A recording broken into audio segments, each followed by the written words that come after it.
ஒருத்தர் ரொம்பவும் மகிழ்ச்சியா வந்துகிட்டு இருந்தார். என்ன விஷயம்னு விசாரிச்சேன். நான் தோத்து போயிட்டேன், அதுதான் மனசுக்கு மகிழ்ச்சியா இருக்கு அப்படின்னார். எனக்கு இது ரொம்ப ஆச்சரியமா போச்சு. இந்த உலகத்துல தோத்து போறவங்க யாரும் மகிழ்ச்சியா இருக்கிறது இல்ல. அப்படி இருக்கிறப்ப இவர் இப்படி சொல்றாரு, எங்க தோத்து போனீங்கன்னு கேட்டேன். அதுக்கப்புறம் தான் அவர் விவரமா சொன்னார். என்னோட 5 வயசு குழந்தையோட நான் விளையாடிக்கிட்டு இருந்தேன். அந்த விளையாட்டுல என் குழந்தை ஜெயிச்சு விட்டுது, நான் தோத்து போயிட்டேன் அப்படின்னார் ரொம்ப உற்சாகமா. நான் யோசிச்சு பார்த்தேன். அதாவது நாம சின்ன குழந்தையா இருக்கிறப்போ எந்த விளையாட்டுல கலந்துக்கிட்டாலும் அதுல நாம தான் ஜெயிக்கணும்னு ஒரு வெறி நமக்குள்ள இருக்கும். நம்மளை எதிர்த்து விளையாடுறவர் நல்லவரா கெட்டவரா, பெரியவரா சின்னவரா அப்படிங்கறதெல்லாம் முக்கியம் கிடையாது. அவர் தோத்து போகணும், நாம ஜெயிக்கணும், அதுதான் முக்கியம். எதிரியை சந்தோஷப்படுத்த விளையாடுகிற கலை அப்ப நமக்கு தெரியறதில்ல. வாழ்க்கையில ஒரு பக்குவம் வந்ததுக்கு அப்புறம் வெற்றி பெறணுங்கிற மன அழுத்தம் போயிடுது. போட்டியில ஜெயிக்கணுங்கிறத விட குழந்தையை சந்தோஷப்படுத்தணுங்கிறது முக்கியமா போச்சு. ஜெயிக்கணுங்கிற வெறி ஓடி போட்டுது. ஒரு குழந்தையா இருந்தப்போ நம்ம வளர்ச்சிக்கு உதவிய வெறி பெரியவனானதுக்கு பிறகு நமக்கு எதிரியா மாறுது. அதை சரியான சமயத்துல நாம புரிஞ்சுக்கிட்டோம்னா போதும், நாம பொழைச்சிக்கலாம். ஒவ்வொரு மனுஷனுமே வாழ்க்கையோட அடுத்த கட்ட வளர்ச்சியில அடி எடுத்து வைக்கிற நேரத்துல தன்கிட்ட இருந்து ஏதோ ஒரு குணத்தை அல்லது தன் குணம் இருந்த ஏதோ ஒரு உறவை நாம இழக்கத்தான் வேண்டி இருக்குது. ஒரு கட்டம் வரைக்கும் உதவியா இருந்த குணம் அடுத்த கட்டத்துக்கு தடையா கூட மாறிடலாம். இந்த பரிமாண மாற்றத்துக்கு உள்ளாகிற ஒவ்வொருத்தரும் பிரத்யட்சமா இதை உணர்றாங்க. ஆனா பல பேர் எப்படின்னா பழச திறந்துட்டு புதிய கொள்கைகளை உருவாக்கிக்கிறதுக்கு இஷ்டம் இல்லாம இருந்துடுறாங்க, அல்லது அப்படி செய்ய முடியாம தவிக்கிறாங்க. இதையெல்லாம் மீறி அந்த பழச திறந்துட்டா அதை இழந்ததால உண்டாகிற மன அழுத்தம் சில காலத்துக்கு வருத்திக்கிட்டு தான் இருக்கும், வேற வழி இல்லை. ஆரோக்கியமான ஒரு முன்னேற்றத்துக்காக அந்த மன அழுத்தத்தை தாங்கிக்கத்தான் வேணும் அப்படிங்கிறாரு அந்த உலக புகழ்பெற்ற மேதை ஒருத்தர், இந்த ஸ்காட் பெக் அப்படிங்கிறவர். பிறந்த நாள் முதல் இதுதான் சரி அப்படின்னு கற்பிக்கப்பட்டு வந்த ஒவ்வொரு தத்துவத்தையும் தங்களுடைய வளர்ச்சிக்கு தகுந்த மாதிரி மாற்றி அர்த்தப்படுத்திக் கொள்ள முடியாமல் வாழ்க்கை சூழல்ல அப்படியே அரைப்பட்டு தூளாகிறவர்கள் தான் ரொம்ப தவிக்கிறாங்களாம். இதுதான் அவருடைய கருத்து. பெரும்பாலும் மனிதர்களுடைய நடுத்தர வயசுல, அதாவது 30 தாண்டுகிற சமயத்துல தான் இந்த தவிப்பு உண்டாவதுதான். இததான் மேற்கத்திய நாடுகள்ல அடிக்கடி மிட் லைஃப் கிரைசிஸ் அப்படின்னு சொல்றாங்க. அப்பப்போ பழசையெல்லாம் தொலைச்சு விட்டு புதுசா பிறக்கிறதுக்கு கத்துக்கணும். ஒவ்வொரு நிமிஷத்தையும் அந்த நிமிஷத்துக்கு ஏற்ற சித்தாந்தம் கொண்டவர்களாக சந்திப்போம் அப்படிங்கிறார் அந்த உளவியல் நிபுணர். இப்படி பழகிக்கிட்டா வாழ்க்கை இன்பமயம், இல்லைன்னா தவிப்பு மயம்தான். பழச தொலைக்க முடியாதவர்கள்ல எத்தனையோ பேர் உண்டு, எத்தனையோ ரகம் உண்டு. அதுல வேடிக்கையான நண்பர்களும் உண்டு. ஒருத்தர் நண்பர் வீட்டுக்கு போனார். அவரு ஏதோ இனிப்பு பலகாரம் கொடுத்து சாப்பிட சொல்லியிருக்கிறாங்க அவங்க வீட்டுல. இவர் சாப்பிட்டு பார்த்துட்டு சொன்னாராம், சார் 6 மாசத்துக்கு முன்னாடி ஒரு தடவை இங்க வந்தேன், அப்போ ஒரு இனிப்பு பலகாரம் கொடுத்தீங்க, அது இதை விட நல்லா இருந்தது சார் அப்படின்னாராம். அப்ப செஞ்ச அதே இனிப்பு பலகாரம் தான் சார் இதுவும் அப்படின்னாராம் அவர். இயேசுநாதர்கிட்ட ஒருத்தர் கேட்டாராம், இயேசுவே என்னை எவ்வளவு நேசிக்கிறீர்கள் அப்படின்னு. அவர் தன்னுடைய 2 கைகளையும் அகல விரித்து இவ்வளவு என்று சொல்லி சிலுவையில் உயிர் நீத்தார் அப்படின்னு சொல்லுவாங்க. அதாவது அந்த நேசிப்புக்கு எல்லை கிடையாது, அதே போல மன்னிப்புக்கும் எல்லை கிடையாது. இது இயேசுநாதர் சொல்லி கொடுத்த ஒரு பாடம். இயேசுனுடைய சீடர்கள்ல ஒருத்தன் பீட்டர், அவன் ஒரு நாள் இயேசுநாதர்கிட்ட கேட்டிருக்கான், இயேசுவே நான் என்னுடைய தம்பி கிட்ட அடிக்கடி சண்டை போட்டுக்கிட்டு இருக்கிறேன், என்னுடைய சகோதரன் கூட, அவனை நான் எத்தனை தடவை மன்னிக்கிறது? ஏற்கனவே 7 தடவை அவனை மன்னிச்சுட்டேன் அப்படின்னு சொல்லியிருக்கிறான். அப்போ இயேசு சொன்னாராம், மன்னிக்கிறதுக்கு எத்தனை தடவைங்கிற கணக்கெல்லாம் கிடையாது. எத்தனை தடவை உன்னுடைய சகோதரன் உன்னை கோபப்படுத்துகிறானோ அத்தனை தடவை நீ மன்னிக்கிறதுக்கும் தயாரா இருக்கணும், அதுதான் அப்படின்னு சொன்னாராம். அப்ப இவனுக்கு ஒன்னும் புரியல, இது என்ன அவன் தப்பு பண்ணிக்கிட்டே இருப்பான், நாம மன்னிச்சுக்கிட்டே இருக்கிறதா அப்படிங்கறது மாதிரி குழப்பமா இருந்திருக்கிறான். அப்போ இயேசுநாதர் தன்னுடைய சீடன் பீட்டர் கிட்ட ஒரு கதை சொன்னாராம். அந்த கதை இன்றைக்கு நாம எல்லாரும் சிந்தித்து பார்க்க வேண்டிய ஒரு கதை. அதாவது மன்னிப்பை விரும்புகிறவர்கள் மன்னிக்கவும் தயாராக இருக்க வேண்டும் அப்படிங்கிறது தான் அந்த கதையினுடைய தத்துவம். அந்த இயேசுநாதர் சொன்ன கதை என்னன்னா, ஒரு மன்னர் இருந்தார். அவர் ஒரு நாள் அரண்மனையில் உட்கார்ந்து கணக்கு வழக்குகள்லாம் பார்த்துக்கிட்டு இருந்தார். நம்ம அரண்மனையிலேருந்து யார் யார் அரசாங்க கடன் வாங்கியிருக்கிறாங்க, யார் யார் திருப்பி செலுத்தி இருக்கிறாங்க அப்படிங்கிற விவரத்தையெல்லாம் பார்த்துக்கிட்டு இருந்தார். அப்போதான் புரிஞ்சுது, அந்த அரண்மனையில் வேலை செய்கிற ஒருத்தனே அரசாங்க கடன் வாங்கியிருக்கிறான். எவ்வளவு? 10,000 பொற்காசுகள் வாங்கியிருக்கான் கடன். இந்த 10,000 பொற்காசுகளை திருப்பி செலுத்தலை அரசாங்கத்துக்கு. இது மன்னர் கவனத்துக்கு வந்தது. உடனே நம்ம அரண்மனையில் இருக்கிறவனே அரசு கடன் வாங்கி திருப்பி செலுத்தாமல் இருக்கான், அவனை கூப்பிட்டு வாங்கன்னு சொல்லி கூப்பிட்டுட்டு வந்தாங்களாம். விசாரிச்சிருக்கிறாங்க, என்னப்பா நீ எவ்வளவு ஒன்று? ஆமாங்க 10,000 பொற்காசுகள் வாங்கியிருக்கிறேன், இன்னும் திருப்பி கட்டலைன்றான். உடனே அவர் மன்னர் சொல்லியிருக்கிறார், நம்ம சட்டத்திட்டப்படி நீ உடனே பணத்தை திருப்பி கட்டிடு. அப்படி உன்னால கட்ட முடியலன்னா உன்னுடைய வீடு வாசல் சொத்து சுகம் எல்லாத்தையும் விற்று அந்த பணத்தை அரசு கருவூலத்தில் சேர்த்துக்கிறதுக்கு நானே ஏற்பாடு பண்ணிடுறேன் அப்படின்னு அந்த மன்னர் சொன்னாராம். இவன் அப்படியே அதிர்ச்சி ஆயிட்டான், அப்படியே பொத்துன்னு காலில் விழுந்தானா. மன்னா என்னை மன்னிச்சுங்க, என்னால் முடியல, எனக்கு மன்னிப்பு கொடுங்க அப்படின்னு இருக்கான். உடனே அவர் எழுந்திரிச்சு, சரி நீ மன்னிப்பு கேட்டுவிட்ட, அதனால உன்னை மன்னிக்கிறேன், நீ பணம் கட்ட வேண்டாம் அப்படின்னு சொல்லி அந்த மன்னர் அவனை விட்டுட்டாராம். பணத்தையும் தள்ளுபடி கொண்டார், நீ திருப்பி கட்ட வேண்டான்னு. இவனுக்கு ரொம்ப மகிழ்ச்சி, அதனால ரொம்ப உல்லாசமா வந்துகிட்டு இருக்கிறான். தெருவில் வந்துகிட்டு இருக்கிறப்ப இவங்கிட்ட கடன் வாங்கின ஒருத்தன் எதுக்கு வந்துகிட்டு இருக்கான். அவன் இவங்கிட்ட ஒரு 100 பொற்காசுகள் கடன் வாங்கியிருக்கான். அவன் வந்தான், இவன் போய் அவன் சாட்டையை பிடிச்சிக்கிட்டான், நீ எப்படா என் கடனை திருப்பி கொடுக்க போறேன்னு. அவன் இப்போ முடியல, கொஞ்சம் பொறுத்துக்கா, அப்புறம் தரேன் இருக்கான். அதெல்லாம் முடியாது, நீ கொடுத்து தான் ஆகணும் அப்படின்னு இவன் புடிவமா சொல்றான். இப்ப நிலைமையை பாருங்க, இவன் ஏற்கனவே 10,000 பொற்காசுகள் அரசாங்கத்துல கடன் வாங்கினா அதுக்கு மன்னிச்சு விட்டுட்டார் இவனை. ஆனா இவன் இன்னொருத்தனை மன்னிக்கிறதுக்கு தயாரா இல்ல. இவங்கிட்ட கடன் வாங்கின இன்னொருத்தன் 10 பொற்காசுகள், அவனை மன்னிக்க தயாரா இல்ல. அவனை கொண்டு போய் நீதிமன்றத்துல கொண்டு போய் நிறுத்தி தண்டனை வாங்கி கொடுத்துட்டான். நீதிபதி என்ன சொன்னாரு, அந்த இவன் வாங்கின பொற்காசுகளை திருப்பி கட்டுற வரைக்கும் ஜெயிலில் இருக்கணுங்கிறது தீர்ப்பு. ஆனா உடனே அரசர் காதுல விழுந்தது. சொல்லிட்டாங்க, உங்ககிட்ட மன்னிப்பு வாங்கிட்டு போனானே ஒருத்தன், அவன் இன்னொருத்தனை மன்னிக்கிறதுக்கு தயாரா இல்லை, அவனை கொண்டு போய் ஜெயிலில் அடைச்சுட்டான் அப்படின்னு. உடனே மன்னர் பார்த்தார், இவனை மறுபடியும் கூப்பிட்டு வர சொன்னார். தபாரப்பா, நான் உன்னை மன்னிச்சு விட்டேன், ஆனா நீ இன்னொருத்தனை மன்னிக்கிறதுக்கு தயாரா இல்லை, அதனால என்னுடைய தீர்ப்பையும் மாத்துறேன், நீயும் அரசு கடன் தீர்ற வரைக்கும் ஜெயிலில் தான் இருக்கணும் அப்படின்னு சொல்லி ஜெயிலுக்கு அனுப்பிச்சுட்டாராம். இப்படி ஒரு கதையை இயேசுநாதர் தன்னுடைய சீடருக்கு சொன்னதாக ஒரு வரலாறு. அது என்ன, அதுல இருந்து நாம புரிந்து கொள்ள வேண்டியதுன்னா, நாம மன்னிக்கப்படணும்னு நாம விரும்புறோம்னா நாம இன்னொருத்தரை மன்னிக்கிறதுக்கு தயாரா இருக்கணும். அதனால நாம இன்னொருத்தரை யாரையும் மன்னிக்க மாட்டோம், ஆனா என்ன இன்னொருத்தர் மன்னிக்கணும் அப்படிங்கறது மாதிரி செய்யக்கூடாதுன்னு சொல்லுவாங்க. அது மாதிரி நாம இப்ப இது தப்பா புரிஞ்சுக்கிறவங்களும் இருக்கிறாங்க. பாவம் மன்னிப்புங்கிறதுலாம் எதுக்குன்னா, அதாவது மறுபடியும் பாவம் செய்யாம இருக்கிறதுக்காக தான். அதான் மன்னிக்கிறாரே அப்படிங்கிறதுக்காக மறுபடியும் பாவம் பண்ணிட்டு இருக்கிறது இல்லை. அதான் ஒருத்தர் கேட்டாராம், பாவத்திலிருந்து மன்னிப்பு கிடைக்கணும்னா நீ என்ன செய்யணும் அப்படின்னு கேட்டிருக்காரு. அதுக்கு அவன் சொல்லியிருக்கிறான், நான் முதல்ல பாவம் செய்யணும், அப்போதானே மன்னிப்பு கிடைக்கும் அப்படின்னு நானா. இப்படிப்பட்டவர்கள் தான் இன்னைக்கு உலகத்தில் அதிகமாக இருக்கிறாங்க. அதனால இந்த மன்னிப்பின் மகத்துவம்ங்கிறது இயேசுநாதர்ட்ட இருந்து தான் நாம புரிஞ்சுக்கணும். அந்த இயேசு சொன்ன அந்த மன்னிக்கிற மனோபாவம் இருந்தால் இன்னைக்கு உலகம் பூராவும் அமைதி பூங்காவாக இருக்கும். அதுல ஒன்றும் ஆச்சரியமே இல்லை, அதுல ஒன்றும் சந்தேகமும் இல்லை. அதனால மன்னிக்கிற மனோபாவத்தை நாம எல்லாரும் நமக்குள்ளே வளர்த்து கொள்ள வேண்டும் அப்படிங்கிறது தான் நாம இன்றைக்கு எல்லோரும் சிந்தித்து பார்க்க வேண்டிய ஒரு செய்தி. ஒரு வயசான அம்மா தெரு வழியா போயிட்டு இருந்தாங்க. அவங்க கையில எண்ணத்தையோ வச்சுக்கிட்டு அதை அடிக்கடி பார்த்துக்கிட்டே இருந்தாங்க. ஒருத்தன் மெதுவா அவங்க கிட்ட போய் கையில் இருக்கிறது என்ன அப்படின்னு எட்டி பார்த்தா அவங்க கையில 4 பல்லு இருந்துதான். இவன் ஆச்சரியமா அந்த அம்மாவை பார்த்தான். ஏம்மா, உனக்கு என்ன பைத்தியமா, ஏது இந்த பல்லு, இதை என்னத்துக்காக கையில வச்சுக்கிட்டு அலைஞ்சிக்கிட்டு இருக்கிற அப்படின்னு கேட்டிருக்கான். அதுக்கு அந்த அம்மா விவரம் சொல்ல ஆரம்பிச்சாங்களாம். இதை பாருப்பா, எனக்கு ஒரு மகன் இருந்தான், அவனை ரொம்ப செல்லமா வளர்த்தேன். அவனை தரையிலேயே நடக்க விடுறதில்ல, எப்பவும் தூக்கி வச்சுக்கிட்டு இருப்பேன். அவன் நல்லா பெரியவனாகி பள்ளிக்கூடம் போகிறப்ப கூட அவன் புஸ்தக மூட்டையை நான் தான் சுமந்துக்கிட்டு போவேன். பார்க்குறவங்க கூட கேலி பண்ணுவாங்க, ஏம்மா படிக்க போகிறது நீயா உன் பிள்ளையான்னு கேட்பாங்க. அவன் இன்னைக்கு எவ்வளவோ பெரிய மனுஷன் ஆயிட்டான், வெளிநாட்டில் பெரிய உத்தியோகத்தில் இருக்கான். சமீபத்தில் இங்கே வந்துட்டு போனான். ஒரு நாள் ஏதோ கோபத்தில் என்ன அரைஞ்சுட்டான். அப்போ இந்த 4 பல்லும் கீழே விழுந்துட்டுது. இன்னமும் கூட விழுந்திருக்கும், ஆனால் பல்லு தான் இல்லை. என் புள்ள அரைஞ்சதுனால விழுந்த பல்லு இல்லையா அது, அதனால இதை எப்பவும் என் கையிலேயே வச்சுக்கிட்டு ஆசையோடு பார்த்துக்கிட்டு இருக்கிறேன்.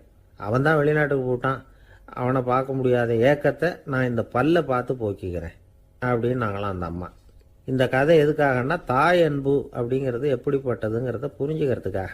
கல்யாணம் ஆனதுக்கு அப்புறம் தாயை மறந்து விடுறவங்க எத்தனை பேர் இந்த உலகத்தில்? அவங்க காதில் வேணுங்கிறதுக்காக தான் இந்த தகவல். ஆனால் ஒரு விஷயம் மட்டும் நல்லா புரிஞ்சுக்கணும். தாயை மதிக்க தெரிஞ்சவங்க தான் இன்றைக்கி வாழ்க்கையில் எல்லா விதத்துலேயும் முன்னுக்கு வந்திருக்கிறாங்க. வேணும்னா விசாரித்து பார்த்துக்குங்க. இன்னொரு அம்மா இருந்தாங்க. அவங்க தினமும் ஒரு கோயிலுக்கு வருவாங்க. சாமியை பார்த்து, கடவுளே நான் இறந்து போனால் நரகத்துக்கு போகணும் அப்படின்னு வேண்டிக்குவாங்களாம். எல்லாரும் சொர்க்கத்துக்கு போகணும்னு தானே கடவுள்கிட்ட வேண்டிக்குவாங்க. இந்த அம்மா தினம் நான் நரகத்துக்கு போகணும் அப்படின்னு வேண்டிக்கிறாங்க. அங்கேருந்து அர்ச்சகருக்கு இது சந்தேகம். ஒரு நாள் அதை நேரடியாகவே அவங்கக்கிட்ட கேட்டுவிட்டார். அதுக்கு அந்த அம்மா பதில் சொன்னாங்களாம், ஐயா, எனக்கு கல்யாணம் ஆகி ரொம்ப நாள் வரைக்கும் குழந்தை பாக்கியம் இல்லாமல் இருந்தது. கோயில் குளம் எல்லாம் சுற்றி வந்தேன். ரொம்ப நாள் கழித்து ஒரு குழந்தை பிறந்தது, ஆண் குழந்தை. அவனை நான் ரொம்ப செல்லம் கொடுத்து வளர்த்தேன். அதோட விளைவு என்ன ஆச்சுன்னா, அவன் ரொம்ப மோசமாக ஆயிட்டான். கெட்ட பழக்க வழக்கம்லாம் கற்றுக்கிட்டான். அவன் இறந்து போனால் நிச்சயம் அவனுக்கு நரகம்தான் கிடைக்கும். அந்த அளவுக்கு கெட்டவன் அவன். அப்படிப்பட்ட காரியங்கள்லாம் பண்ணிகிட்ருக்கான், எனக்கு தெரியும். இவனுக்காக நரகத்தில் கூட யாரும் தயவு காட்ட மாட்டாங்க, தாட்சண்யம் காட்ட மாட்டாங்க. அதனால் இவனுக்கு முந்தி நான் இறந்து நரகத்துக்கு போயிட்டா அங்கே இவனை கவனிச்சிக்கலாமே, இவனுக்கு பணிவிடை செய்யலாமேன்னு பார்க்குறேன் அப்படின்னு நாங்களாம். அதனால தான் நான் நரகத்துக்கு போகணும்னு தினம் ஆண்டவனை வேண்டிகிட்டு இருக்கிறேன் அப்படின்னு கண்கலங்கி அந்த அம்மா சொன்னாங்களாம். அதுதான் தாய் உள்ளம்ங்கிறது. தாயின் பெருமையை சரியாக உணர்ந்துட்டா அவங்களுக்கு எப்பவும் எந்த கஷ்டமும் வராது. இது ஏதோ உபதேசத்துக்காக சொல்கிற வார்த்தை இல்லை, உண்மையான வார்த்தை. இந்த விவரத்தையெல்லாம் நண்பர் ஒருத்தர்கிட்ட சொல்லிகிட்டு இருந்தேன். அவர் கொஞ்ச நாள் கழித்து என்னை தேடி வந்தார். அவர் கையிலேயும் 4 பல்லு வச்சுருந்தார். என்னங்க ஆச்சு, ஏதுங்க இந்த பல்லு அப்படின்னு விசாரித்தோம். உங்கள் உபதேசத்தை கேட்டுவிட்டு இந்த உலகத்தில் எல்லாரையும் தாயாக நினைக்க ஆரம்பிச்சிட்டேன். ஒரு அம்மாவை கடத்தரில் பார்த்து தாயேன்னு கூப்பிட்டேன். அவங்க உடனே பலார்னு என்னை அரைஞ்சிட்டாங்க. பல்லு விழுந்துட்டுது. அதை தான் பொறுக்கி எடுத்துக்கிட்டு நேராக உங்களை தேடி வந்துக்கிட்டு இருக்கிறேன்னார். தாயேன்னு தானே கூப்பிட்டீங்க, அதுக்கு ஏன் அரைஞ்சாங்க அப்படின்னு கேட்டோம். நான் தாயேன்னு கூப்பிட்டது அவங்க காதில் நாயேன்னு விழுந்துட்டு தான், அதுதான் இப்படி ஆயிட்டுது அப்படின்னார். ஊருக்கு வெளியில் அமைதியான ஒரு இடம், அங்கே ஒரு ஆசிரமம், அங்கே ஒரு சாமியார். அவர் தினமும் நல்ல போதனைகள்லாம் செய்வார். பல பேர் போய் அங்கேயே சில நாள் தங்கி இருந்து அவர் சொல்கிற அறிவுரைகளை எல்லாம் கேட்டுக்கிட்டு வர்றது வழக்கம். ஒரு தடவை அவரை பார்த்துட்டு போகிறதுக்காக 3 வெளியூர் தம்பதிகள் வந்தாங்களாம். அந்த மடத்திலேயே சாப்பிட்டுக்கிட்டு தங்கி இருந்து அவங்களுடைய போதனைகளை கேட்டுக்கிட்டு போகணுங்கிறது அவங்க நோக்கம். காலையில் குளிச்சுட்டு பூஜையில் உட்காந்தார் அந்த சுவாமி. இவங்களும் குளிச்சுட்டு அந்த பூஜையை பார்க்கறதுக்காக அவர் முன்னாடி உட்காந்தாங்க. பூஜை ஆரம்பமாச்சு. சம்பிரதாயப்படி அது ரொம்ப நேரம் நடந்துக்கிட்டே இருக்குது. இவங்களுக்கு நல்ல பசி இருந்தாலும் இந்த நேரத்தில் அதை எப்படி வெளியில் காட்டிக்கிறது? பேசாமல் இருந்தாங்க. அந்த சுவாமி பூஜையை முடித்தார். அதுக்கப்புறம் பேச ஆரம்பித்தார். பேச்சு அருமையாக தான் இருந்தது, அமிர்தமாக தான் இருந்தது. இருந்தாலும் இவங்களுக்கு இருக்கிற வயிற்று பசி அது சரியாக கவனிக்க விடலை. அந்த சுவாமியே இதை கவனிச்சதா தெரியல. இவங்களுக்கு மனசுக்குள்ள ஒரு எண்ணம், உள்ள சாப்பாடு தயாராகிட்டு இருக்கும் போல இருக்கு. இந்த பேச்சு முடிஞ்சது நம்மளை உள்ளே அழைச்சிட்டு போய் சாப்பாடு போடுவாங்கன்னு நினைக்கிறோம் அப்படின்னு இவங்களாம் நினச்சிக்கிட்டாங்க. ஆனால் சுவாமி இதை பற்றி எதுவுமே பேசலை, கண்டுக்கலை. ஒரு அம்மாவால் அதுக்கு மேலே சும்மா இருக்க முடியுமா? முடியல. சாப்பாட்டை கவனிக்கலாமா அப்படின்னு சொல்லி மெதுவாக ஆரம்பித்தாங்க. ஓ, கவனிக்கலாமே அப்படின்னு உள்ளே அழைச்சிட்டு போனார் சுவாமி. இவங்க ரொம்ப அவசரமாக எழுந்திருச்சு உள்ளே ஓடினாங்க. அங்கே ஒரு மேஜை மேலே ஒரு கிண்ணம் மூடி இருந்தது. ஓ, இதுதான் சாப்பாட்டு மேஜை போல இருக்கு, இங்கே சாப்பாடு வந்துடும் அப்படின்னு நினச்சாங்க. உடனே போய் சுற்றி உட்காந்துக்கிட்டாங்க. சுவாமி அந்த கிண்ணத்தை எடுத்து அந்த அம்மா கிட்ட கொடுத்தார். அவங்க அதை வாங்கி மூடியை திறந்து பார்க்குறாங்க. உள்ளே ஒரு சாவி இருக்குது. ஓ, சரிதான், இது சமையலறை சாவி போல இருக்கு. அங்கே போய் அதை திறந்து சாப்பாட்டை நாமே எடுத்துக்கிட்டு இங்கே வச்சுக்கிட்டு சாப்பிடணும் போல இருக்கு அப்படின்னு நினச்சாங்க. சாவி இருக்கு இல்லையா, வாங்க பூட்டு நிறையா காட்டுறேன் அப்படின்னு சுவாமி அவங்கள அழைச்சிட்டு போனார், காட்டினார். இவங்க அந்த அறையை ரொம்ப ஆவலோடு திறந்தாங்க. உள்ளே பார்த்தா அங்கே அரிசி, பருப்பு, விதவிதமான காய்கறி எல்லாம் இருக்குது. சமையலுக்கு வேண்டிய மிளகாய், எண்ணெய், பால், தயிர், நெய் இப்படி எல்லாமே இருக்குது. அடுப்பு, விறகு, நெருப்பு போட்டி அது கூட அங்கே இருக்குது. சாப்பாடு தயாராக இருக்கும்னு நினச்சிக்கிட்டு போனால் இப்படி இருக்குதே அப்படின்னு சொல்லி அதை பார்த்ததும் ரொம்ப சோர்ந்து போட்டாங்க அவங்க. சுவாமி, என்ன இது சாப்பாடு இல்லையா அப்படின்னாங்க. அதுதான் சாப்பாட்டுக்கு வேண்டிய எல்லாம் இங்கே இருக்குதே. அடுப்பு மூட்டி நீங்கள் தான் அவங்கவுங்க ருசிக்கு தகுந்த மாதிரி சமைச்சிக்கணும். இந்த சன்னியாசிக்கு எப்படி சமைக்க தெரியும் அப்படின்னு கேட்டார் சுவாமி. சாப்பாடு தயாராக இருக்கும்னு நாங்கள் எதிர்பார்த்தோம் அப்படின்னாங்க. நீங்கள் இப்படி சொல்லுவீங்கன்னு நானும் எதிர்பார்த்தேன். இது வரைக்கும் நான் எவ்வளவோ தத்துவம்லாம் எடுத்து சொன்னேன். எல்லாத்தையும் விட இதுதான் அனுபவபூர்வமான தத்துவம். ஆண்டவன் நமக்கு நல்ல மனசை கொடுத்துருக்கிறான், நல்ல வாய்ப்புகளையும் தந்திருக்கிறான், அதையெல்லாம் பயன்படுத்திக்கக்கூடிய மூளையையும் சிந்தனையையும் கொடுத்துருக்குறான். அதனால் அடுப்பை தான் நீங்கள் மூட்டணும், அடுப்பை நீங்கள் தான் மூட்டணும், உங்களுக்கு உகந்ததை நீங்கள் தான் சமைச்சு ருசித்து அனுபவிக்கணும். ஆண்டவனே அதை செஞ்சுக்கிட்டு இருக்க மாட்டான் அப்படின்னாராம் அந்த சுவாமி. நம்முடைய வாழ்க்கையில் பல நல்ல பலன்களை பெறறதுக்கு நாம் தான் முயற்சி பண்ணணும். அதுக்குரிய சூழ்நிலையைத்தான் ஆண்டவன் கொடுப்பானே தவிர அதை விளக்கறதுக்காக தான் அந்த சுவாமி அப்படி செஞ்சு காட்டியிருக்கிறார். இது ஒரு பெரியவர் இப்படி ஒரு விளக்கம் கொடுத்தார். அதுக்கப்புறம் அந்த 3 தம்பதிகளும் தெளிவடைஞ்சுட்டாங்களாம். நாம் தெளிவடைகிறது எப்போங்கிறது தான் தெரியல அப்படின்னு பல பேர் இதை கேட்டுட்டு சொல்லிட்டு இருக்கிறாங்க. இந்த கதையை நம்முடைய நண்பர் ஒருத்தர்கிட்ட சொன்னேன். அந்த நண்பர் ரொம்ப சந்தோஷப்பட்டார். நீங்கள் சொல்கிறது கரெக்டு சார், ஆனால் நான் அதை விட ஒரு படி மேலே சார். எனக்கெல்லாம் அரிசி பருப்பு இருக்கிற ரூம் எதுன்னு கையை காட்டிட்டா போதும், உடனே கிண்ணத்துலேருந்து சாவியை எடுத்து கொடுக்கணுங்கிற அவசியம்லாம் இல்லை எனக்கு. அப்புறம் எப்படி ரூமை திறந்துருவீங்க அப்படின்னு கேட்டேன். பூட்டை உடைச்சி திறந்துருவேன், அதுதான் எனக்கு பழக்கம் அப்படிங்கிறார். உலகத்தில் எது எதுக்கோ ஆராய்ச்சி கூடங்கள் இருக்குதுல்ல, அது மாதிரி தூக்கத்தை பற்றி ஆராய்ச்சி பண்ணுறதுக்கு ஒரு ஆராய்ச்சி கூடம் இருக்குது. அப்படி ஆராய்ச்சி பண்ணணும்னா அதுக்கு மூழ்கிக்கிட்டு இருக்கணும்ல. அதனால தான் அந்த ஆராய்ச்சி கூடம் இங்கே இல்லை, அமெரிக்காவில் பாஸ்டன் பல்கலைக்கழக மருத்துவமனையில் அது இருக்குது. அங்கே தூக்கத்தை பற்றி பலவிதமான ஆராய்ச்சிகள் பண்ணிகிட்டு இருக்கிறாங்க. அந்த ஆராய்ச்சி கூடத்தில் இயக்குனராக இருக்கிற ஒரு நிபுணர், அவர் என்ன சொல்கிறார் தெரியுமா? உங்களுக்கு தூக்கம் வரலையா, நீங்கள் நல்லா தூங்குறதுக்கு தாராளமாக சில யோசனைகளை என்னால் சொல்ல முடியும் அப்படிங்கிறார். யோசனை தானே, காசா பணமாக கேட்டு வச்சுக்கலாமே.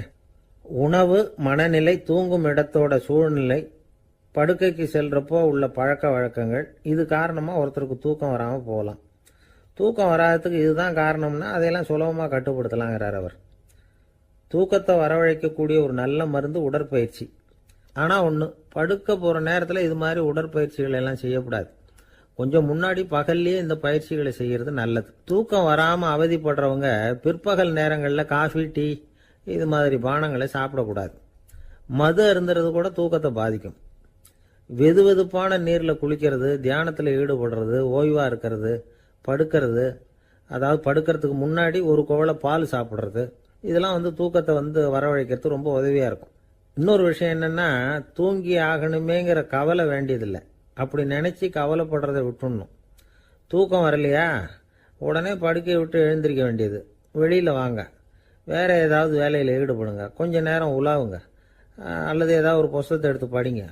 களைப்பு ஏற்பட்டால் மறுபடியும் படுக்கைக்கு போங்க, தூக்கம் தானே வந்துடும். ஒரு விஷயத்தை மட்டும் நல்லா ஞாபகத்தில் வச்சுக்கணும். படுக்கைக்கு போகிறப்போ உங்கள் மற்ற எல்லா பிரச்சனைகளையும் மறந்துடணும். அது எப்படி சார் முடியும், அந்த நேரம் தானே எல்லா பிரச்சனையும் வரிசையாக ஞாபகத்துக்கு வருது அப்படின்னு நாம் நினைக்கலாம். ஆனால் பழக்கத்தில் அதை நாம் மாற்றிக்க முடியும். கொஞ்சம் முயற்சி பண்ணணும், அவ்வளோதான். இது எல்லாமே ஆராய்ச்சி பண்ணி பார்த்துட்டு அந்த நிபுணர் சொல்கிற கருத்து தான். இன்னொரு விஷயமும் அவர் சொல்கிறார். அது என்னென்னா, உடல் கோளாறு காரணமாக தூக்கம் வராமல் அவதிப்படுறவங்களுக்கெல்லாம் இந்த யோசனைகள் சரியாக வராது அப்படிங்கிறார். அதுக்கெல்லாம் மருத்துவ சிகிச்சை கொடுத்து தான் சரி பண்ணணும். சில பேருக்கு நடு ராத்திரியில் மூச்சு திணறல் ஏற்பட்டு தூக்கம் வராமல் போயிடும். ஊரெல்லாம் தூங்குறப்போ தான் மட்டும் தூங்காமல் மூழ்கிட்டு இருக்கிறது, ஊரெல்லாம் மூழ்கிட்டு இருக்கிறப்போ தான் மட்டும் தூங்குறது, இது மாதிரி கோளாறுகளால் சில பேர் பாதிக்கப்படலாம். காலு தசை முறுக்கிக்கிறதுனால சில பேருக்கு அடிக்கடி விழிப்பு வரலாம். மன அழற்சி காரணமாக சில பேருக்கு தூக்கம் வராது. இது மாதிரி கோளாறுகளுக்கெல்லாம் அதுக்கு தகுந்த மாதிரி சிகிச்சை கொடுத்து தான் சரி பண்ண வேண்டியிருக்கும். எந்த கோளாறும் இல்லாமல் தூக்கம் வரலைன்னா ஆரம்பத்தில் சொன்ன முறைகளை கடைப்பிடிச்சு பார்க்கலாம். தூக்கம் வந்ததுன்னா யோசனை சொன்ன அந்த நிபுணருக்கு நன்றி சொல்லலாம். ஒருத்தர், ஏன் சார் பஸ்ஸில் தூங்குறது கெட்ட பழக்கமானு கேட்டார். இல்லையே, நான் கூட பஸ்ஸில் போகிறப்ப தூங்கிட்டு தானே போவேன் அப்படின்னார் இன்னொருத்தர். அப்புறம் ஏன் என்ன டிரைவர் வேலை வேணாம்னு வீட்டுக்கு அனுப்பி வச்சுட்டாங்க அப்படின்னாராம் அவர். ஒருத்தரை பார்த்து உன்னுடைய நண்பர்கள் யார் அப்படின்னு ஒரு கேள்வி கேட்டு பாருங்க. கொஞ்சம் யோசிச்சு பதில் சொல்லுவாங்க. அவங்க கிட்டேயே உன்னுடைய எதிரிகள் யார் அப்படின்னு கேளுங்க, கடகடன்னு ஒப்பிச்சிருவாங்க. நம்ம மனசு இருக்க, அது எப்படின்னா, நம்ம நண்பர்களை விட எதிரிகளை அது நல்லா ஞாபகத்தில் வச்சுக்கும். இது ஒரு ஆச்சரியமான உண்மை. உங்களால் நண்பர்களை மறந்துட முடியும், ஆனால் எதிரிகளை மறந்துட முடியாது. இது ஒரு வேடிக்கையான நிலைமை தான். அழகான தருணங்களை நாம் ஏன் மறந்துடுறோம்? இது இயற்கை. ஏன்னா நம்ம மனசு மலர்களை கவனிக்கிறது இல்லை, அதில் இருக்கிற முள்ளை தான் கவனிக்குது. தன்னை காயப்படுத்துகிற எதையும் அது உடனே கண்டுகொள்ளுது. ஒரு தெளிந்த சிந்தனை உடைய மனசு மிக அழகாக உள்ள எல்லாத்தையும் கவனிக்கும். அது நன்றியுடன் உணரக்கூடிய எல்லாத்தையும் பார்த்து குறிச்சிக்கும். இப்படிப்பட்டவங்க வாழ்க்கை இயல்பாகவே நல்லா அமையும். அது ரொம்ப அபூர்வம். மனசில் உள்ள ஒரு சிறிய அமைப்பை மாற்றுவதை பொறுத்து தான் இந்த விஷயம் அப்படிங்கிறார் ஓஷோ. ஒரு யூத கோவில் இருந்துதான். அது யூதர்களின் மடமாகவும் இருந்தது. அங்கே ஒரு தலைமை குரு, அவர் ரொம்ப கண்டிப்பானவர். அந்த கோவிலை ஒட்டி ஒரு தோட்டம். ஒரு நாள் காலையில் அந்த தோட்டத்தில் 2 இளம் யூதர்கள் நடந்து போய்கிட்டு இருக்கிறாங்க. காலையில் 1 மணி நேரம், மாலையில் 1 மணி நேரம் அவங்க அந்த தோட்டத்தில் நடக்கிறதுக்கு அனுமதி உண்டு. மற்ற நேரங்களில் அவங்க மத புத்தகங்களை படிக்கணும், பிற விதிமுறைகளை கடைபிடிக்கணும். அந்த 2 பேருமே தொடர்ந்து புகைப்பிடிக்கிற பழக்கம் உள்ளவங்க. ஆனால் கோவில் மடத்தில் இருக்கிறப்போ அவங்க புகைப்பிடிக்க முடியாது, அது கடுமையான குற்றம். சரி, நாம் தோட்டத்தில் இருக்கிறப்போவாவது புகைப்பிடிக்கலாமா அப்படின்னு ஒரு ஆசை அவங்க 2 பேருக்குமே. இருந்தாலும் பயம். இப்படி கேட்டால் மதகுரு என்ன சொல்லுவாரோ அல்லது என்ன செய்வாரோங்கிற பயம். இப்படியே கொஞ்ச நாள் ஆச்சு. ஒரு நாள் இந்த 2 பேரில் ஒருத்தன் ரொம்ப கலங்கி போய் அந்த கோவிலிருந்து வெளியில் வந்துக்கிட்டு இருந்தான். வந்தவன் நேராக தோட்டத்து பக்கம் போனான். அங்கே இன்னொருத்தன் ஆனந்தமாக புகை பிடிச்சிக்கிட்டு இருக்கிறான். அதை பார்த்து தான் இவனுக்கு அதிர்ச்சி. அட கடவுளே, என்ன இது, நீ கேட்காமலே ஆரம்பிச்சிட்டியா அப்படின்னா. இல்லை இல்லை, நான் கேட்டுட்டு தான் ஆரம்பிச்சிருக்கேன்னா அவன்.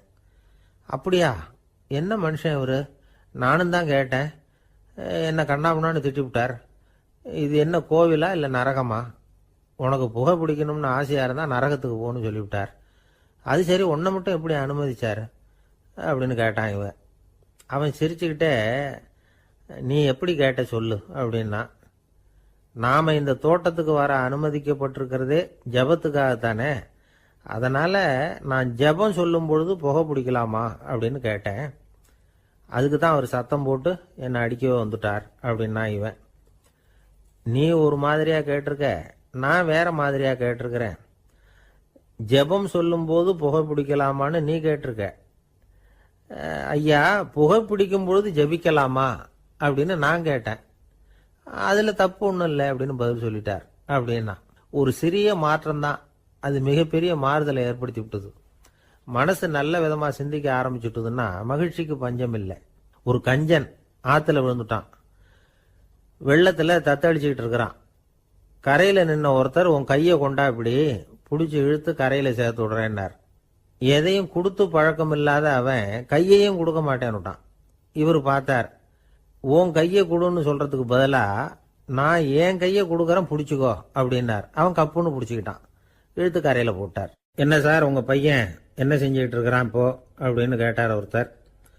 அடிக்கடி கண்ணாடி முன்னாடி நின்று அழகு பார்த்துக்கிட்டு இருக்கிறான் சார் அப்படின்னாரு அப்பா. இளம் பருவம் இப்படி தான் இருக்கும், அதையெல்லாம் சாதாரணமாக நினச்சிடாதீங்க அப்படின்னாரு அவரு. என்ன சார் சொல்கிறீங்க, கண்ணாடி முன்னாடி நின்றுக்கிட்டு நேரத்தை வீணாக்கிக்கிட்டு இருக்கான், அதை ஒரு பெரிய விஷயமா நான் நினைக்கணுமா அப்படின்னாரு இவர். இளம் பருவத்தில் இளைஞர்களுக்கும் சின்ன பொண்ணுங்களுக்கும் அடிக்கடி கண்ணாடியில் பார்க்கணும்னு தோணும். அது வெறுமனே அழகு பார்க்கறது மட்டும் இல்லை, அவங்க தங்களையே தேடி கண்டுபிடிக்கிற ஒரு முயற்சி அது. இது ஒரு மனோதத்துவ விளைவு. இது வரைக்கும் சின்ன பிள்ளையா இருந்துட்டோம், இனிமேல் நாமளும் மற்றவங்க மாதிரி மனிதர்கள் தான் அப்படிங்கிற உணர்வு அவங்களுக்கு வருது. தங்களோட முகம் எப்படி இருக்குது, அழகு எப்படி இருக்கு, உடம்பு நேரம் எப்படி இருக்கு, முடி எப்படி இருக்கு அப்படிங்கறதையெல்லாம் கண்டுபிடிக்கிறாங்க. அதுக்கப்புறம் இன்னொரு ஆணோ பொண்ணோ தன்னை கவனிக்கணும் அப்படின்னு நினைக்கிறாங்க. இதெல்லாம் மனோதத்துவ உண்மைகள், இதெல்லாம் இயற்கை. இதை பார்த்துட்டு பெற்றவங்க பிள்ளைங்க கெட்டு போட்டாங்க அப்படின்னு நினைக்கக்கூடாது, அவங்கள திட்டிக்கிட்டே இருக்கக்கூடாது. இன்னைக்கு பல குடும்பங்கள்ல இதுதான் நடந்துகிட்டு இருக்குது. மனுஷ வாழ்க்கையிலேயே இப்படியும் இல்லாத அப்படியும் இல்லாத ஒரு பருவம் இளம் பருவம். 13லேருந்து 19 வயசுக்கு உட்பட்ட ஆண்கள் பெண்கள் இந்த வகையை சேர்ந்தவங்க, டீனேஜ் குரூப். இவங்களை சின்னவங்கன்னு நினைச்சிட முடியாது, பெரியவங்கன்னு நினைச்சிட முடியாது. இவங்க ரொம்ப சென்சிட்டிவ். சமூகம் நினைச்சா இவங்களை நல்லவங்களாகவும் ஆக்கலாம், கெட்டவங்களாகவும் ஆக்கலாம். கொஞ்சம் அக்கறை எடுத்துக்கிட்டா பெரிய பெரிய மேதைகளையும் விஞ்ஞானிகளையும் உருவாக்கலாம். ஆனால் நடக்கிறது என்ன தெரியுமா, அநேகமாக இவங்களை யாருமே சரியாக புரிஞ்சுக்கிறது இல்லை, இவங்களை சரியாக நடத்துறதும் இல்லை. இது வரைக்கும் நாம் சொல்கிறத கேட்டுக்கிட்டு இருந்தான், இப்பெல்லாம் அவன் இஷ்டத்துக்கு நடக்க ஆரம்பிச்சுட்டான் அப்படின்னு வருத்தப்படுற பெற்றோர்கள் அதிகம். இது வருத்தப்படுற விஷயம் இல்லை, சந்தோஷப்பட வேண்டிய விஷயம். உங்கள் புள்ள சொந்தமாக யோசிக்க ஆரம்பிக்கிறதும் நடந்துக்க ஆரம்பிக்கிறதும் ஒரு தப்பான விஷயமா? அவன் கடைசி வரைக்கும் உங்கள் பேச்சையே கேட்டுக்கிட்டு இருக்கணுங்கிறது என்ன நியாயம்? இன்னைக்கு இளைஞர்களை பெரியவங்க தப்பாக புரிஞ்சுக்கிட்டு தவறாக நடத்துறதுனால தான் அவங்களுக்கு வெறுப்பு, எரிச்சல், மனக்கசப்பு எல்லாம் உண்டாகுது. பெற்றவங்க சரியாக மதிக்கிறது இல்லை அப்படிங்கிற ஒரே காரணத்தினாலேயே வீணா போகிற பிள்ளைங்க இன்னைக்கு அதிகம். சரி, பெற்றவங்களுக்கு இன்னைக்கு என்னதான் புத்தி சொல்ல வர்றீங்க அப்படின்னு கேட்குறீங்களா? நாம எதையும் சொல்ல வரல, ஆனால் அது சம்பந்தமான சில நிபுணர்கள் சொல்லி இருக்கிறத உங்க காதில் போட்டு வைக்கலாம். அது என்னன்னா, பிள்ளைங்க கிட்ட அன்பு செலுத்துங்க. குழந்தையா இருந்தப்போ எவ்வளவு பாசமா இருந்தீங்க, வளர வளர அதை ஏன் குறைச்சிக்கிறீங்க? பெற்றவங்களின் அன்பான வார்த்தைகளுக்கு ஏங்குறவங்க தான் இன்றைய இளைஞர்கள். அவங்க எதை சொன்னாலும் அதை அக்கறையா காது கொடுத்து கேளுங்க, அலட்சியப்படுத்தாதீங்க. அவங்க விரும்புறது உங்ககிட்ட இருந்து ஒரு மதிப்பு, மரியாதை, அங்கீகாரம், இவ்வளவுதான். அவங்க அவங்களாவே முடிவுகள் எடுக்கட்டும், அதுக்கு நீங்க உதவியா இருங்க, அது போதும். மற்றவங்க முன்னாடி, முக்கியமா அவங்க நண்பர்கள் முன்னாடி அவங்கள பத்தி மட்டமா பேசாதீங்க. அவங்க கிட்ட பொய் சொல்லக்கூடாது. நீங்க சொன்னது பொய்ன்னு தெரிஞ்சு போச்சுன்னா உங்க பேர்ல அவங்களுக்கு இருக்கிற மதிப்பு போயிடும், நம்பிக்கை போயிடும். அவங்களுக்கு முன்னாடி நீங்க சண்டை போடக்கூடாது. உங்க பிள்ளைய எப்பவும் இன்னொரு பிள்ளையோட ஒப்பிட்டு பேசுற வேலையே வேணாம். கூட பிறந்த மற்றவங்களோட கூட ஒப்பிடக்கூடாது. இப்படி செஞ்சா அவன் உங்ககிட்டயும் பிரியமா இருக்க மாட்டான், அவங்ககிட்டயும் பிரியமா இருக்க மாட்டான். புள்ள எங்க போறான், என்ன பண்றான் அப்படின்னுலாம் துப்பறிஞ்சிக்கிட்டு இருக்கக்கூடாது. இளைஞர்கள் தனிமையை விரும்புறவங்க. அவங்கள பெட்டியில வச்சு மூடி பாதுகாக்கணும்னு நினைக்கக்கூடாது. அவங்கள எப்படி பாதுகாக்கிறது அப்படிங்கிறது அவங்களுக்கே தெரியும். உங்க புள்ள எப்படி நடந்துக்கணும்னு நீங்க எதிர்பார்க்குறீங்களோ அது மாதிரி நீங்க நடந்து காட்டுங்க, அது போதும். ஒரு வீட்டில் அப்பாவும் அம்மாவும் பேசிட்டு இருக்கிறாங்க. என்னங்க, நம்ம பொண்ணு பெரியவளாயிட்டா, அடிக்கடி கண்ணாடி முன்னாடி போய் நின்றுகிட்டு இருக்கிறா, சீக்கிரமா ஒரு பையனை பார்த்து கல்யாணத்தை முடிக்காம இப்படி மசன்னு கல்லு மாதிரி உட்காந்துருக்குறீங்களே அப்படின்னு சத்தம் போட்டாங்க. அந்த அம்மா, அவசரப்படாத, பார்க்கறதுக்கு கண்ணுக்கு அழகா லட்சணமா புத்திசாலியா ஒரு பையன் கிடைக்க வேணாமா, அதுதான் பார்த்துக்கிட்டு இருக்கிறேன் அப்படின்னாரு அப்பா. இதுக்கு அந்த அம்மா சொல்றாங்க, எங்க அப்பா இப்படியெல்லாம் நினைச்சுக்கிட்டு இருந்திருந்தா எனக்கு கல்யாணமே ஆயிருக்காது தெரியுமா அப்படின்னாங்களாம். 1816 வருஷம் செப்டம்பர் மாசம் 11ஆம் தேதி பிரான்ஸ் தேசத்துல உள்ள ஒரு மருத்துவமனை. அங்க ஒரு இளம் டாக்டர் கொஞ்ச நாளைக்கு முன்னாடி தான் அந்த ஆஸ்பத்திரியில புதுசா வேலைக்கு சேர்ந்திருக்கிறார். அவரு பேரு ரெனே லெனக். அவரு அன்னைக்கு காலையில அந்த மருத்துவமனையில அப்படியே ரவுண்ட்ஸ் வந்துகிட்டு இருக்கிறார். வார்டுல ஒரு படுக்கையில ஒரு இளம் பெண் படுத்திருக்கிறா. அந்த பொண்ணுக்கு இருதய நோயா இருக்கலாம்ங்கிறது மற்ற டாக்டர்கள் சந்தேகம். அந்த காலத்துல எல்லாம் ஒருத்தருடைய இருதய துடிப்பை தெரிஞ்சுக்கணும்னா நோயாளியின் மார்புல டாக்டர் காதை வச்சு பார்த்து தான் தெரிஞ்சுக்கிறது வழக்கம். ஆனா இந்த பெண்ணும் இளம் பெண், அந்த டாக்டரும் புதுசா சேர்ந்திருக்கிறவர். அதனால பரிசோதனை பண்ண தயங்கினார். கொஞ்ச நேரம் யோசனை பண்ணார். திடீர்னு ஒரு ஞாபகம் வந்தது அவருக்கு.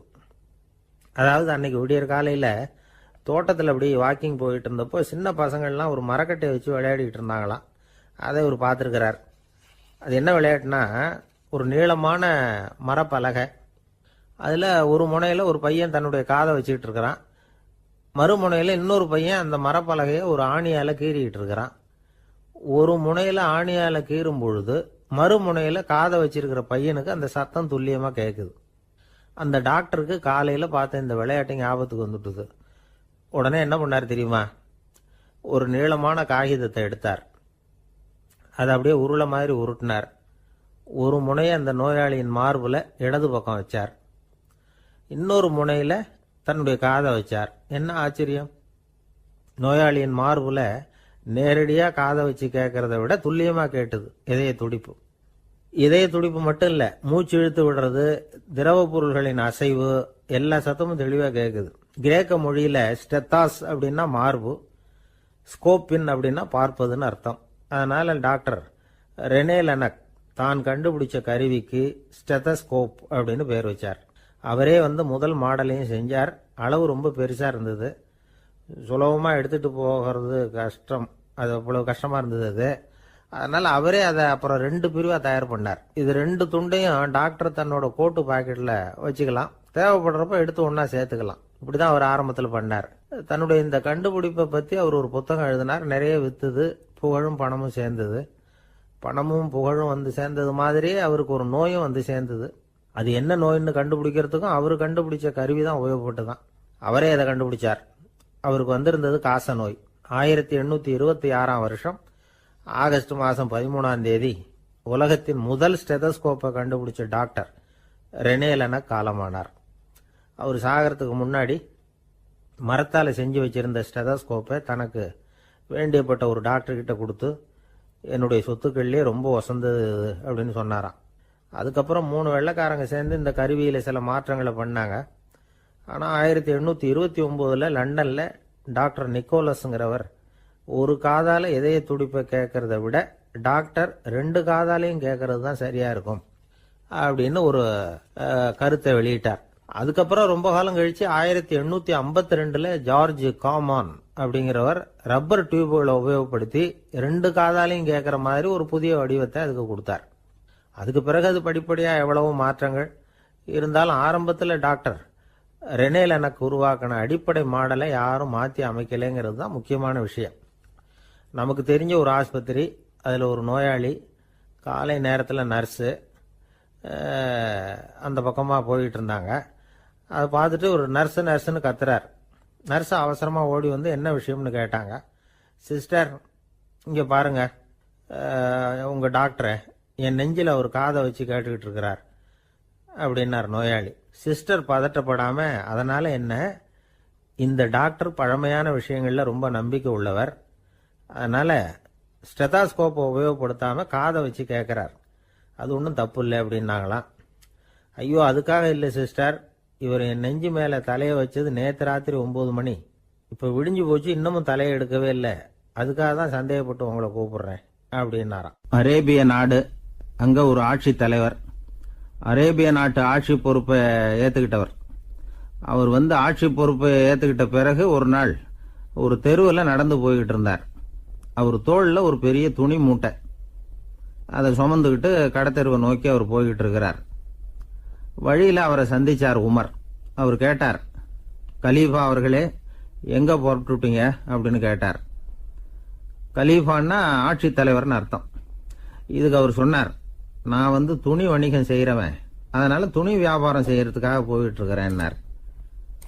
நீங்க இப்போ இந்த நாட்டுக்கு ஆட்சி தலைவர், ஆட்சி பொறுப்புல இருக்கிறீங்க, நீங்க வியாபாரம் செய்ய போட்டா அரசு பணிகளை செய்யறது யாரு அப்படின்னு கேட்டார் அவர்.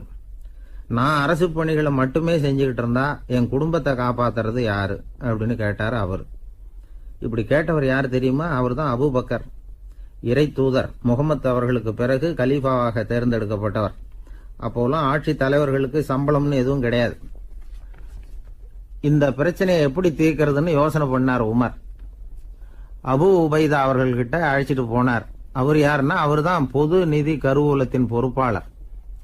அவர்கிட்ட பிரச்சனையை சொன்னார். இது மாதிரி ஆட்சி தலைவருக்கு பொது நிதியிலிருந்து ஊதியம் அளிக்க முடியுமான்னு கேட்டார். பொது நிதி விதிகளின்படி அதுக்கு சாத்தியம் இல்லைன்னு சொல்லிவிட்டாரு அவரு. சரி, வேற ஏதாவது வழி இருக்குதான்னு கேட்டார் உமர். அபு உபைதா கொஞ்சம் யோசனை பண்ணி பார்த்தார். அப்புறமா சொன்னார், மக்காவிலிருந்து மதீனாவுக்கு குடிபெயர்ந்து வந்த அகதிகளுக்கு நிதி உதவி அளிக்கிறதுக்கு விதிகள்ல இடம் இருக்கு. அப்படி பார்த்தா அபூபக்கரும் அகதி தானே, அதனால எல்லா அகதிகளுக்கும் கொடுக்கறது மாதிரியே அவருக்கும் ஒரு தொகை அளிக்கலாம்னார். கலீஃபா அபூபக்கருக்கு இந்த அகதி உதவி தொகையைத்தான் கொடுத்துட்டு வந்தாங்களாம். குடும்ப செலவுக்கு அது போதுமானதா இல்ல. இருந்தாலும் கலீஃபாங்கிறதுக்காக மற்ற அகதிகளை விட அதிகமா தொகையை பெற அவர் விரும்பல. மார்பு பக்கம் கிழிஞ்சிருந்த ஒரு மேலாடையை தான் அவர் அணிஞ்சிருந்தார்.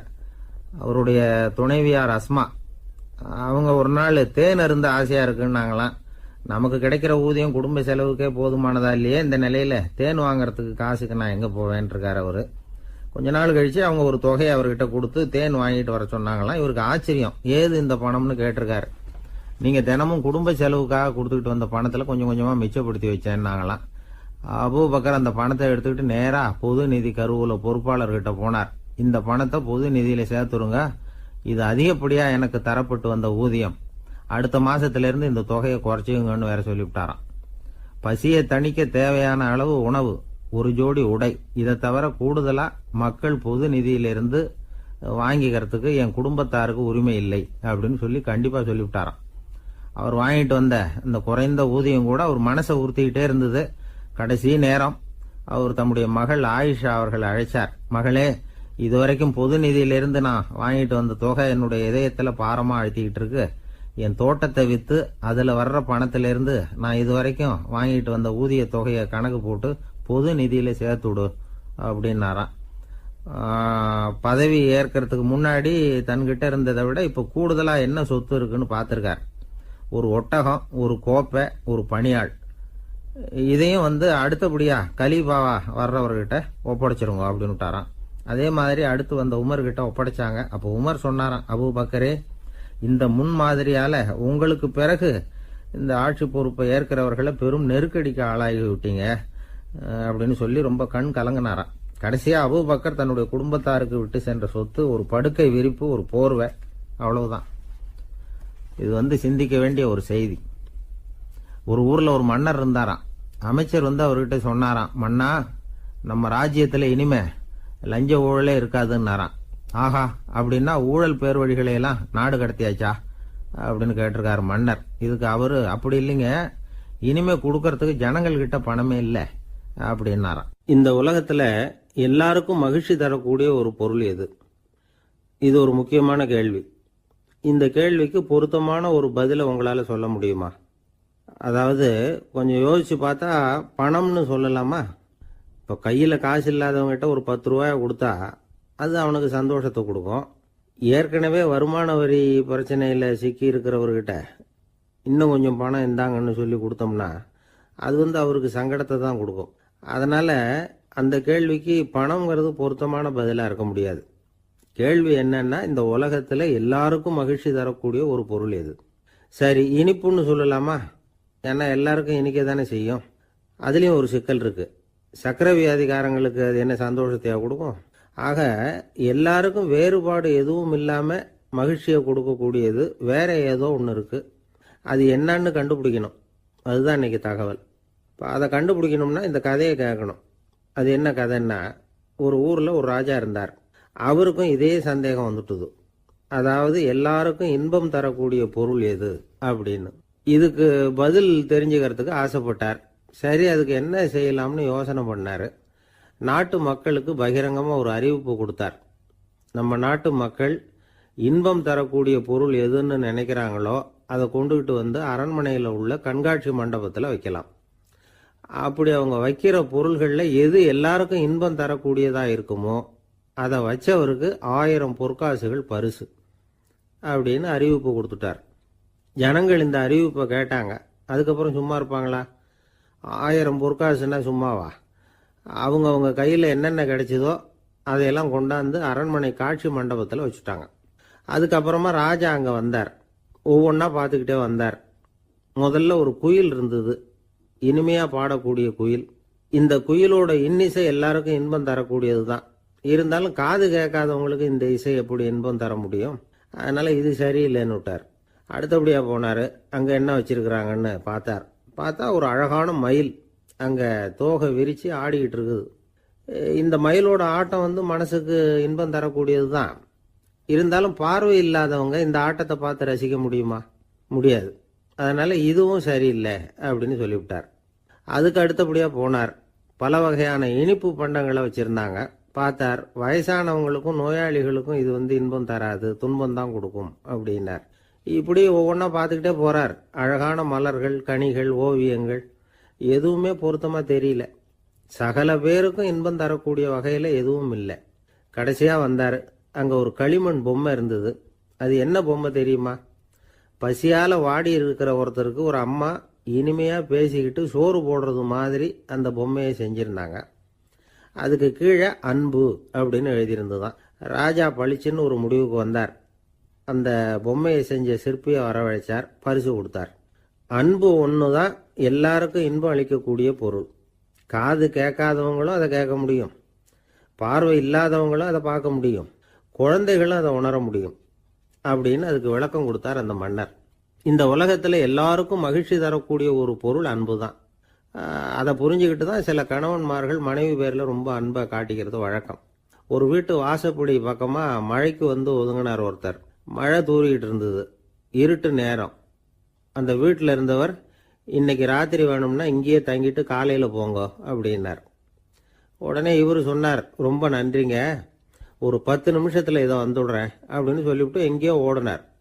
10 நிமிஷம் கழித்து திரும்பி வந்தார். ஆமாம், எங்கே போயிட்டு வந்தீங்கன்னு கேட்டார் வீட்டில் இருந்தவர். நேராக எங்கள் வீட்டுக்கு போய் மனைவி கிட்ட இன்னைக்கு ராத்திரி இங்கேயே தங்கிக்கிறேன்னு சொல்லிவிட்டு வந்துட்டேன் அப்படின்னார் அவர். அன்புல இது ஒரு ரகம். ஆசைப்படுறதுல தப்பு இல்லை, ஆனால் அந்த ஆசை தேவைக்கு தகுந்த மாதிரி இருக்கணும். தேவைக்கு மீறிய ஆசைகள் இருக்கு பாருங்க, அது தேவையில்லை. இந்த கருத்தை வலியுறுத்தது மாதிரி ஒரு கதை உண்டு. தேவேந்திரனுக்கு திடீர்னு வீடு கட்டணும்னு ஒரு ஆசை வந்துதான். வீடுன்னா நாம கட்டுற மாதிரி இல்லை. தேவேந்திரன் வீடுன்னா சும்மாவா, ஒரு பிரம்மாண்டமான அரண்மனை கட்டணும். அது மாதிரி இந்த 3 லோகத்திலேயும் ஒரு அரண்மனை கிடையாது அப்படின்னு எல்லாரும் சொல்லணும். இது அவனோட ஆசை. உடனே தேவ தச்சரான விஸ்வகர்மாவை கூப்பிட்டான், உத்தரவு போட்டான். விஸ்வகர்மா தன்னுடைய உதவியாளர்களை எல்லாம் கூப்பிட்டு ஒன்னா சேர்த்துக்கிட்டார். படாத பாடுபட்டு ஒரு பெரிய அரண்மனையை கட்டி முடிச்சார். கட்டி முடிக்க 1000 வருஷம் ஆச்சு. தேவேந்திரன் வந்து பார்க்குறான். அவனுக்கு திருப்தி ஏற்படலை.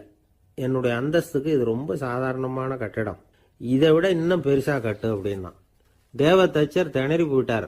அவரால் அதுக்கு மேலே எதுவும் செய்ய முடியல. என்ன பண்ணுறதுன்னு யோசனை பண்ணார். நேராக நாரதர் காலில் போய் விழுந்தார்.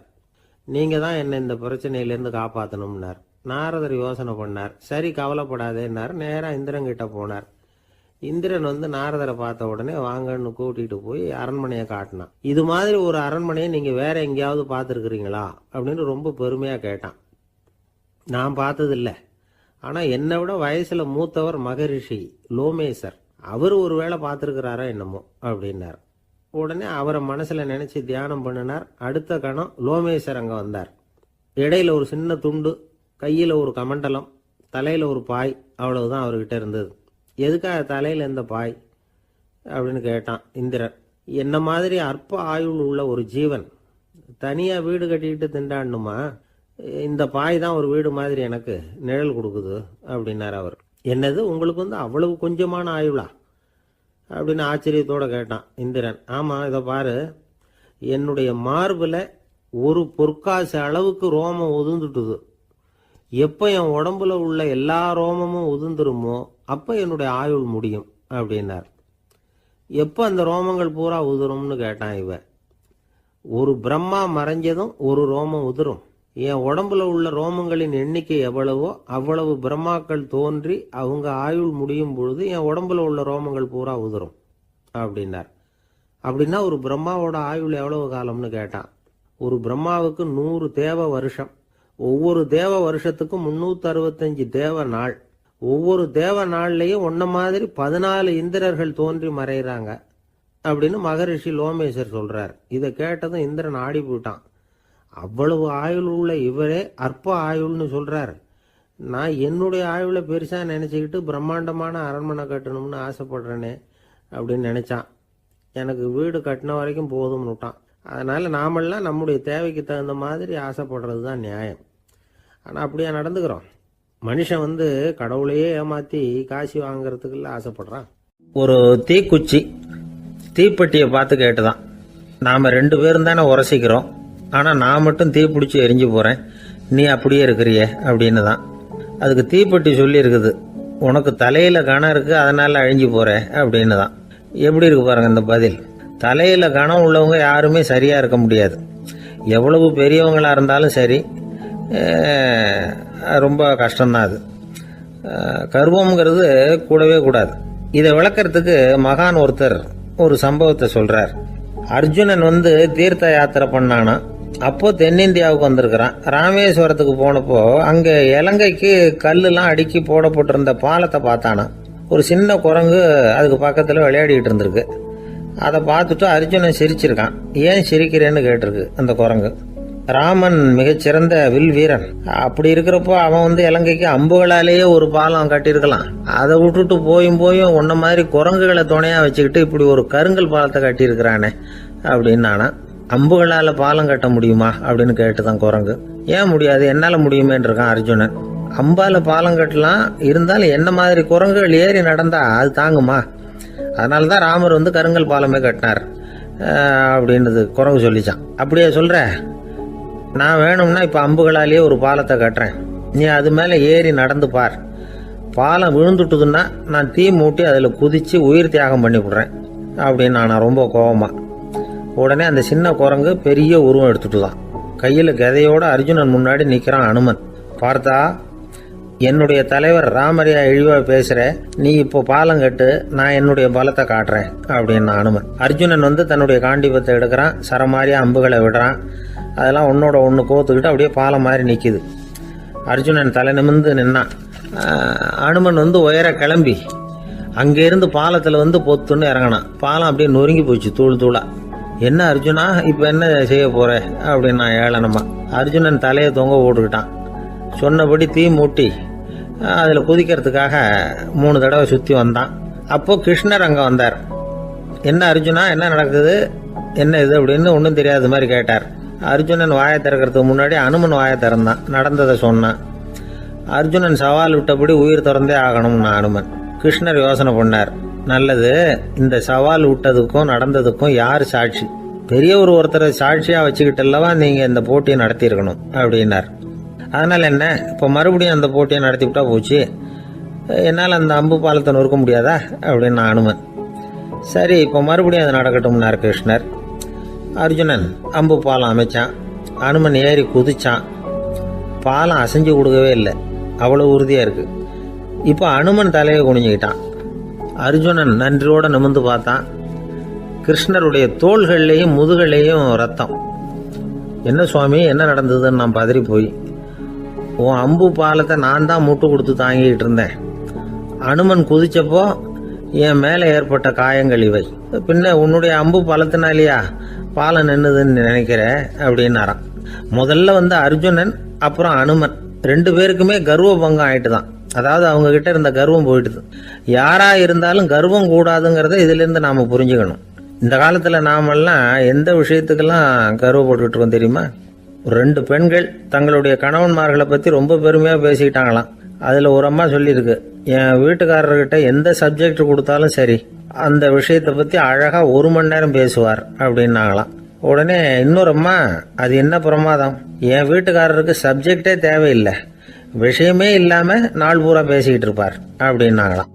ஆசைப்படுறதுல தப்பு இல்லை, ஆனா அந்த ஆசை தேவைக்கு தகுந்த மாதிரி இருக்கணும். தேவைக்கு மீறிய ஆசைகள் இருக்கு பாருங்க, அது தேவையில்லை. இந்த கருத்தை வலியுறுத்தது மாதிரி ஒரு கதை உண்டு. தேவேந்திரனுக்கு திடீர்னு வீடு கட்டணும்னு ஒரு ஆசை வந்துதான். வீடுன்னா நாம கட்டுற மாதிரி இல்லை. தேவேந்திரன் வீடுன்னா சும்மாவா, ஒரு பிரம்மாண்டமான அரண்மனை கட்டணும். அது மாதிரி இந்த 3 லோகத்திலயும் ஒரு அரண்மனை கிடையாது அப்படின்னு எல்லாரும் சொல்லணும். இது அவனோட ஆசை. உடனே தேவ தச்சரான விஸ்வகர்மாவை கூப்பிட்டான், உத்தரவு போட்டான். விஸ்வகர்மா தன்னுடைய உதவியாளர்களை எல்லாம் கூப்பிட்டு ஒன்னா சேர்த்துக்கிட்டார். படாத பாடுபட்டு ஒரு பெரிய அரண்மனையை கட்டி முடிச்சார். கட்டி முடிக்க 1000 வருஷம் ஆச்சு. தேவேந்திரன் பார்க்கறான். அவனுக்கு திருப்தி ஏற்படல. என்னுடைய அந்தஸ்துக்கு இது ரொம்ப சாதாரணமான கட்டிடம், இதை விட இன்னும் பெருசா கட்டு அப்படின்னா. தேவ தச்சர் திணறி போயிட்டார். அவரால் அதுக்கு மேல எதுவும் செய்ய முடியல. என்ன பண்றதுன்னு யோசனை பண்ணார். நேரா நாரதர் காலில் போய் விழுந்தார். நீங்க தான் என்ன இந்த பிரச்சனையிலேருந்து காப்பாற்றணும்னார். நாரதர் யோசனை பண்ணார். சரி, கவலைப்படாதேன்னார். நேரா இந்திரன் கிட்ட போனார். இந்திரன் நாரதரை பார்த்த உடனே வாங்கன்னு கூட்டிட்டு போய் அரண்மனையை காட்டினான். இது மாதிரி ஒரு அரண்மனையை நீங்க வேற எங்கேயாவது பார்த்துருக்கிறீங்களா அப்படின்னு ரொம்ப பெருமையா கேட்டான். நான் பார்த்ததில்ல, ஆனா என்னை விட வயசுல மூத்தவர் மகரிஷி லோமேசர், அவர் ஒருவேளை பார்த்துருக்கிறாரா என்னமோ அப்படின்னார். உடனே அவரை மனசுல நினைச்சு தியானம் பண்ணினார். அடுத்த கணம் லோமேசர் அங்க வந்தார். இடையில ஒரு சின்ன துண்டு, கையில ஒரு கமண்டலம், தலையில ஒரு பாய், அவ்வளவுதான் அவர்கிட்ட இருந்தது. எதுக்காக தலையில இந்த பாய் அப்படின்னு கேட்டான் இந்திரன். என்ன மாதிரி அற்ப ஆயுள் உள்ள ஒரு ஜீவன் தனியா வீடு கட்டிக்கிட்டு திண்டாடணுமா? இந்த பாய் தான் ஒரு வீடு மாதிரி எனக்கு நிழல் கொடுக்குது அப்படின்னார் அவர். என்னது, உங்களுக்கு அவ்வளவு கொஞ்சமான ஆயுளா அப்படின்னு ஆச்சரியத்தோட கேட்டான் இந்திரன். ஆமா, இதை பாரு, என்னுடைய மார்புல ஒரு பொற்காசு அளவுக்கு ரோமம் உதிர்ந்துட்டுது. எப்ப என் உடம்புல உள்ள எல்லா ரோமமும் உதிர்ந்துருமோ அப்ப என்னுடைய ஆயுள் முடியும் அப்படின்னார். எப்ப அந்த ரோமங்கள் பூரா உதிரும்னு கேட்டான் இவன். ஒரு பிரம்மா மறைஞ்சதும் ஒரு ரோமம் உதிரும். என் உடம்புல உள்ள ரோமங்களின் எண்ணிக்கை எவ்வளவோ அவ்வளவு பிரம்மாக்கள் தோன்றி அவங்க ஆயுள் முடியும் பொழுது என் உடம்புல உள்ள ரோமங்கள் பூரா உதிரும் அப்படின்னார். அப்படின்னா ஒரு பிரம்மாவோட ஆயுள் எவ்வளவு காலம்னு கேட்டான். ஒரு பிரம்மாவுக்கு 100 தேவ வருஷம். ஒவ்வொரு தேவ வருஷத்துக்கும் 365 தேவ நாள். ஒவ்வொரு தேவ நாள்லயும் ஒன்ன மாதிரி 14 இந்திரர்கள் தோன்றி மறைகிறாங்க அப்படின்னு மகரிஷி லோமேசர் சொல்றார். இதை கேட்டதும் இந்திரன் ஆடி போட்டான். அவ்வளவு ஆயுள் உள்ள இவரே அற்ப ஆயுள்னு சொல்றார். நான் என்னுடைய ஆயுளை பெருசா நினைச்சுக்கிட்டு பிரம்மாண்டமான அரண்மனை கட்டணும்னு ஆசைப்படுறேனே அப்படின்னு நினைச்சான். எனக்கு வீடு கட்டின வரைக்கும் போதும்னு விட்டான். அதனால நாமெல்லாம் நம்முடைய தேவைக்கு தகுந்த மாதிரி ஆசைப்படுறது தான் நியாயம். ஆனா அப்படியே நடந்துக்கிறோம். மனுஷன் கடவுளையே ஏமாத்தி காசி வாங்கறதுக்குள்ள ஆசைப்படுறான். ஒருத்தன் கடவுளை நினைச்சு தவம் இருந்தான். கடவுள் நேரில் வந்தார். தேவலோகத்துல ரூபாய்க்கெல்லாம் என்ன மதிப்புன்னு கேட்டான். அங்கெல்லாம் ரூபாய்ங்கிறது உங்க பணத்துல 1 கோடி ரூபாய்க்கு சமம். அதாவது தேவலோகத்துல 1 ரூபான்னா இங்க 1 கோடி ரூபா. அது மாதிரி எங்களுக்கு ஒரு நாள்ங்கிறது உங்க கணக்குல 1 கோடி வருஷத்துக்கு சமம் அப்படின்னாரு கடவுள். அப்படின்னா எனக்கு நீங்க அதிகமா எதுவும் தர வேணாம், உங்க கணக்குப்படி ஒரே 1 ரூபா கொடுங்க, அது போதும்னா இவன் ரொம்ப சாமர்த்தியமா. கடவுள் யோசனை பண்ணார். அது ஒன்றும் கஷ்டம் இல்லை, 1 ரூபா தானே கேட்கற கொடுத்துட்றேன். ஆனா இப்போ வரும்பொழுது நான் எடுத்துக்கிட்டு வரல, எங்க கணக்குப்படியே 1 நாள் பொறுத்துக்க பணத்தோட வந்துடுறேன் அப்படின்னு சொல்லிவிட்டு பறந்து போயிட்டார்.